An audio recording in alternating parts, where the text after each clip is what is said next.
آگے ارشاد فرمایا وَإِذْ، اور اے بنی اسرائیل یاد کرو جب نجیناکم من آل فرعون، ہم نے تمہیں فرعونیوں سے نجات دی۔ آل فرعون سے مراد وہ لوگ ہیں جو فرعون کی پیروی کرنے والے تھے اور وہ فرعون کو خدا سمجھتے تھے۔ تو اے بنی اسرائیل یاد کرو ہم نے تمہیں فرعونیوں سے نجات دی، فرعون سے اور فرعون کے جو متبعین تھے ان سے ہم نے نجات دی۔ یسومونکم سوء العذاب، کہ وہ تم پر برا عذاب کرتے تھے، بہت زیادہ تمہیں تکلیف دیتے تھے۔ یذبحون ابناءکم، تمہارے بیٹوں کو ذبح کرتے تھے، ویستحیون نساءکم، اور تمہاری بیٹیوں کو زندہ رکھتے تھے۔ فرعون نے بنی اسرائیل پر نہایت بے دردی سے محنت و مشقت کے دشوار کام لازم کیے تھے۔ پتھروں کی چٹانیں کاٹ کر دھوتے دھوتے ان کی کمریں گردنیں زخمی ہو گئی تھیں۔ غریبوں پر ٹیکس مقرر کیے تھے جو غروب آفتاب سے پہلے زبردستی وصول کیے جاتے تھے۔ جو غریب کسی دن ٹیکس ادا نہ کر سکتا اس کے ہاتھ گردن کے ساتھ ملا کر باندھ دیے جاتے تھے اور مہینہ بھر تک اسی مصیبت میں رکھا جاتا تھا۔ اس طرح کی طرح طرح کی بڑی سخت سزائیں فرعون نے بنی اسرائیل کے لوگوں پر مقرر کی تھی۔ اس کا کچھ پس منظر سمجھ لیں کہ بنی اسرائیل تو حضرت یعقوب علیہ السلام کی اولاد کو کہتے ہیں۔ حضرت یعقوب علیہ السلام کے بیٹے حضرت یوسف علیہ السلام جب مصر کے بادشاہ ہو گئے اور پھر جب حضرت یوسف علیہ السلام کے بھائی ان سے ملے اور انہوں نے پہچان لیا اور پھر حضرت یوسف علیہ السلام نے حکم دیا تو حضرت یعقوب علیہ السلام پورے خاندان کو لے کر شام سے مصر آئے۔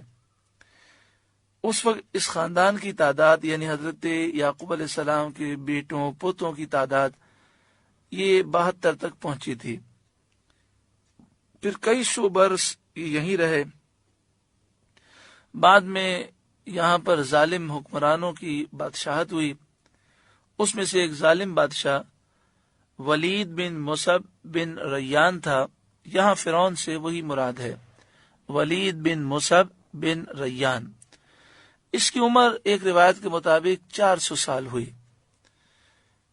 320 برس تک اس نے حکومت کی اور انتہائی ظالم شخص تھا۔ تو اس نے بنی اسرائیل کو مصر کے اندر غلام بنا دیا اور ایک ایک بنی اسرائیل کو ایک ایک فرعونی کے حوالے کر دیا اور وہ فرعونی اس پر ظلم کرتے تھے۔ تو قرآن مجید فرقان حمید نے بنی اسرائیل کو یہ نعمت یاد دلائی کہ اللہ تعالیٰ نے اس ظلم سے تمہیں نجات دی۔ فرعونیوں کا ایک ظلم یہ تھا یذبحون ابناءکم، وہ تمہارے بیٹوں کو ذبح کرتے تھے۔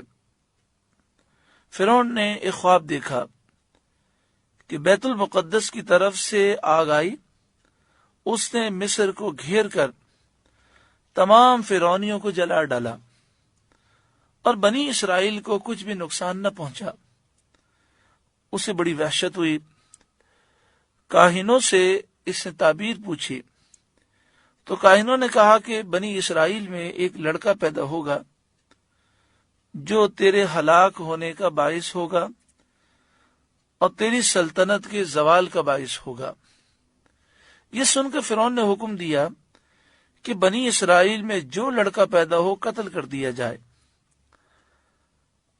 مختلف دائیوں کو اس نے تفتیش کے لیے مقرر کیا۔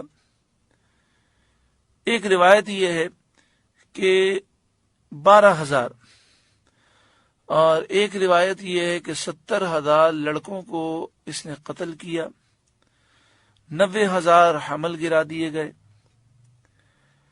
پھر اللہ تعالیٰ کی مشیت یہ ہوئی کہ بنی اسرائیل کے بوڑھے جلدی جلدی مرنے لگے۔ تو فرعونیوں نے فرعون سے شکایت کی کہ بنی اسرائیل میں اموات کثرت سے ہو رہی ہیں، بوڑھے جلدی مر رہے ہیں اور بچوں کو تو قتل کر رہا ہے، تو اس طرح پھر بنی اسرائیل یہ تو ہمارے غلام ہیں، کام کاج کرتے ہیں، یہ ہماری خدمت کرتے ہیں، تو ہم ان سے خدمت کیسے لیں گے؟ تو فرعون نے کہا کہ اچھا 1 سال بچے قتل کیے جائیں گے اور 1 سال زندہ چھوڑے جائیں گے۔ اللہ کی شان، جو سال زندہ چھوڑنے کا تھا اس میں حضرت ہارون علیہ السلام پیدا ہوئے، اور جو بچوں کے قتل کرنے کا سال تھا اس میں حضرت موسیٰ علیہ السلام کی ولادت ہوئی۔ لیکن فرعون اور اس کے متبعین فرعونی باوجود دشمنی کے حضرت موسیٰ علیہ السلام کو وہ قتل نہ کر سکے۔ تو اس کا پورا واقعہ آگے تفصیل سے بیان ہوگا۔ وَيَسْتَحْيُونَ نِسَاءَكُمْ، وہ تمہاری بیٹیوں کو زندہ چھوڑتے تھے۔